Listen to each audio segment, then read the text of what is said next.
Alright guys, so no joke, on my way to the screening that I saw of this movie, I was running late, I started speeding in traffic, and I felt like the title character of this movie. Okay, I'm not even joking with you. I felt like him. I felt like he was a part of me. I've watched this entire series this whole week. I gotta take a break. I gotta watch some other genre of movies. Like, I'm starting to live it. Okay, I felt like I was in an intense car chase to get to see this movie. Anyway, hey there guys, what's up? That is a true story.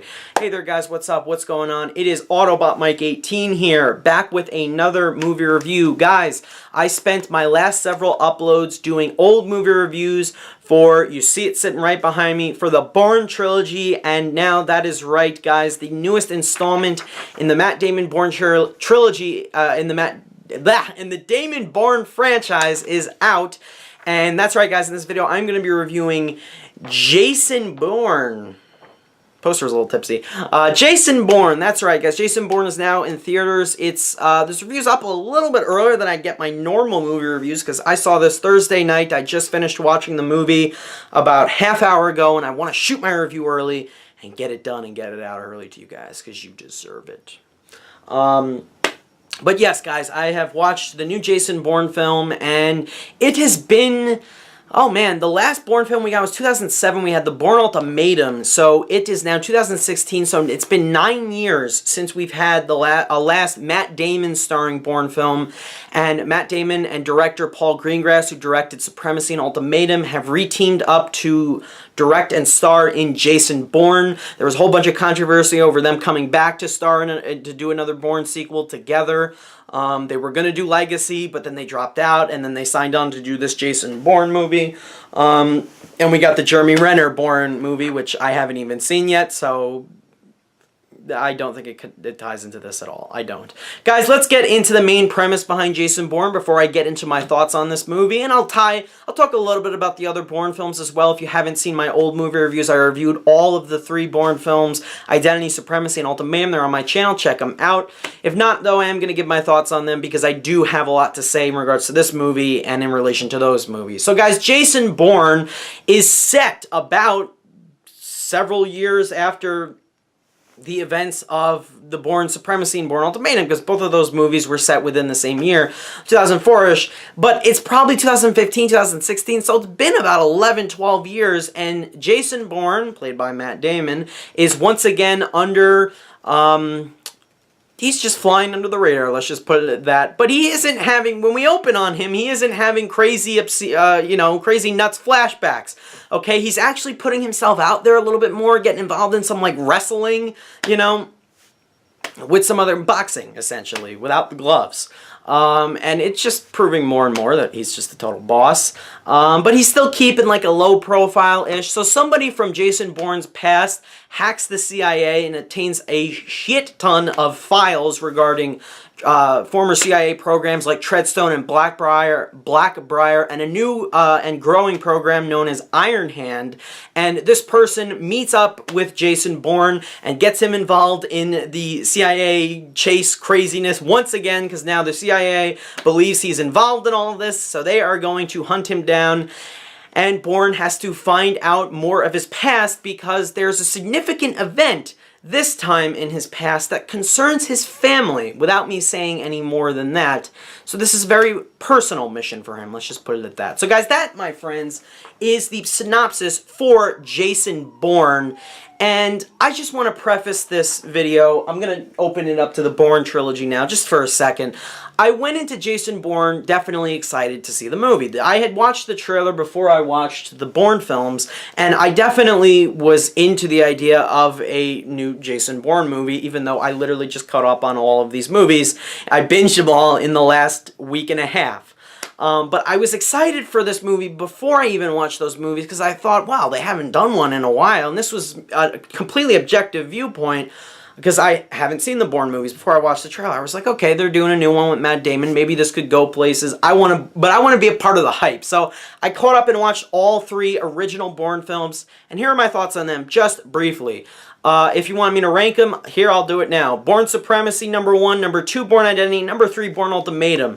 And ultimately, if I had to knock one thing about the trilogy and about, I guess, the Jason Bourne franchise as a whole, is that a lot of plot elements have been similar to one another. It's like that they've kind of made the same movie 3 different times. So that was one knock I definitely had, I guess, on the original trilogy as a whole. So now with Jason Bourne coming out, after I watched the trilogy, I was definitely fearful going into this movie, especially after I watched Ultimatum. Because, and here's the thing, a lot of people loved Ultimatum, and I was just like, it was great, but it wasn't as great as I wanted to be, because I felt like I had watched the same exact movie as Supremacy. So I was definitely nervous going into Jason Bourne with the mentality that this is probably going to be the same exact thing, but I still have that ounce of hope that they are going to probably do something different with it.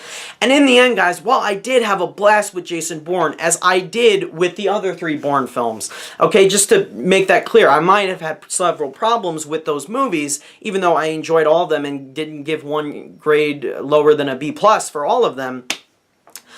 The definition of the Bourne movies is fun. Like, they are fun as hell, okay? Like, when you go into a Bourne movie, you're gonna have a blast. It's gonna be an intense thrill ride filled with great action, car chase sequences, Matt Damon being a total badass, kicking ass, doing completely unexpected things that just put a grin on the audience. It happens in every Bourne film. And does it happen in Jason Bourne? Yes, this movie has all of that, plus more great sequences that I really enjoyed and really got invested into. Are there elements of this movie that are the same exact thing as the previous 3 Bourne movies? Yes. Yes, there are. There's several things that they did. It's almost the exact same thing. It's like they literally just took the scenes from the other Bourne films and just changed the names of the characters and put them in the same exact scene. I'll be more specific without spoilers in a second. But I am going to say this much about Jason Bourne. There are also several things that they did to sort of put a fresh spin on this series, because I think even the writers themselves, Paul Greengrass and some other guy wrote the script, were starting to realize, okay, yeah, we got to change up the formula a little bit, make these movies, make this one a little bit different than the other ones. So I'll give them praise for that. Let's get into the good of this movie, guys, first, before I get into the cons and everything like that, because I don't think this is a perfect movie. I'm not sure if I like this one more than Ultimatum. For me, Ultimatum is just a straightforward action movie. Like, it's nonstop action. You have no time to breathe. Jason Bourne has great action moments, but I think it's a lot more of like a psychological thriller than it is like a straightforward action thriller, you know what I mean? The suspense is generated because of Jason Bourne's quest to take down people that are connected to his family and his past life involving Treadstone and all of that. So that, I think, is what kept me more on edge in this movie, because it does have less action sequences, and the action sequences I wouldn't say are as long as that of Bourne Ultimatum. But what was good and what was really working, Matt Damon is back. Okay, he's back. Now, I can't sit here and say, yeah, I'm a diehard Bourne fan and I was dying to see Matt Damon back up on the screen. I just binged all these movies. So I'll say that, yeah, it is cool to see Matt Damon back on screen. I'm not going to have the same, like, nerdgasm feeling that several of you guys might, because you've been with this series a lot longer than I have. But Matt Damon is still great as Bourne. Yes, he looks older. Yes, there's some gray in his hair. Sorry, Damon, but yes. But I don't think that detracts from the story at all, and I definitely felt like this guy's still Jason Bourne. He was always born to play Bourne. No pun intended. And, you know, I think he's great in the role, period. I think new additions to the cast are decent. I do have a problem with a few of them, which I'll get into later. I think for the most part, Tommy Lee Jones is good as a new CIA director. It's also great to see some returnees from the other Bourne films, like Julia Stiles. It was nice to see her back as well. I really loved her role in this movie and how they actually changed up the formula, and they didn't just have Bourne keep her hostage this time in this movie. In this movie, she needs Jason Bourne to help her with something, or she involves him into the plot. So I really liked that about her character in this movie. Then we have new additions, Riz Ahmed and Alicia Vikander, who I think are both good in the movie, but I'll get into them. I had problems with where their characters were going for the most part. The action is great. Paul Greengrass, a lot of people are either going to love or hate his shaky cam. I love it, okay? For the most part, the shaky cam worked. I had problems with it in Ultimatum. I think for the most part, there wasn't really anything incoherent about the action sequences in this movie. I definitely feel like, you know, maybe I fell out two places where two cuts were like too quick, and I was like, wait, what just happened? I just missed that for a second. But for the most part, I basically understood where this movie was going and everything, and all of the cuts in the action sequences. So the action sequences are overall well shot. They're well cut together for the most part. I think that, again, as always, the score, the use of the theme song, I mean, this is just like a given at this point. It's all great. But the one thing I want to praise this movie is, again, is its script.